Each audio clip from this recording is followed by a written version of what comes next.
Hepimizin bildiği gibi 6 Şubat'ta çok kötü bir deprem olayı yaşandı. Bu deprem olayından sonra Gaziantep ilimizde birçok sağlık tesisimiz zarar gördü. Bunların başında da ne yazık ki Ersin Aslan Eğitim Araştırma Hastanemizin ana binası geliyor. Orası kapasite olarak ilimizdeki en yüksek kapasiteye sahip hastanemizdi.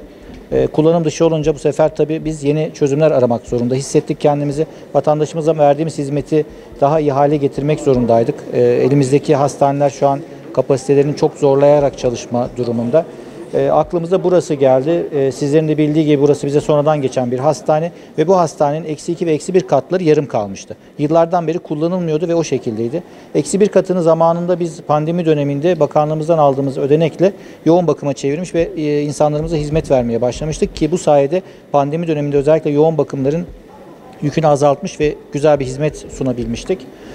Şimdi de geriye kalan -2 katımız söz konusuydu. Bu konuda çok teşekkür ediyorum. Bizlere destek verdiler. Depremden dolayı yaşadığımız zorluğu, sıkıntıyı kendilerine anlattığım zaman bize destek vermek için her türlü gereken yapıldı. Bize bir firma ayarlandı. O firmanın ücreti kendileri tarafından karşılandı. Devletimizden herhangi bir para çıkmadan sadece bağışçılarımızın desteğiyle biz burada -2. kattaki poliklinik alanlarımızı yaptırdık ve hizmete aldık. Şu an yaklaşık 20 tane poliklinik alanımız var. Burada günde 1000-1500 yaklaşık civarında hastaya hizmet veriliyor. Bu da ne kadar olsa elimizdeki o iş yükünü azaltmamızı sağladı ve bundan dolayı kendilerine tekrar teşekkür ediyorum. Bugün burada açılışını yapacağız. Vatandaşlarımıza, insanlarımıza hayırlı olmasını diliyorum.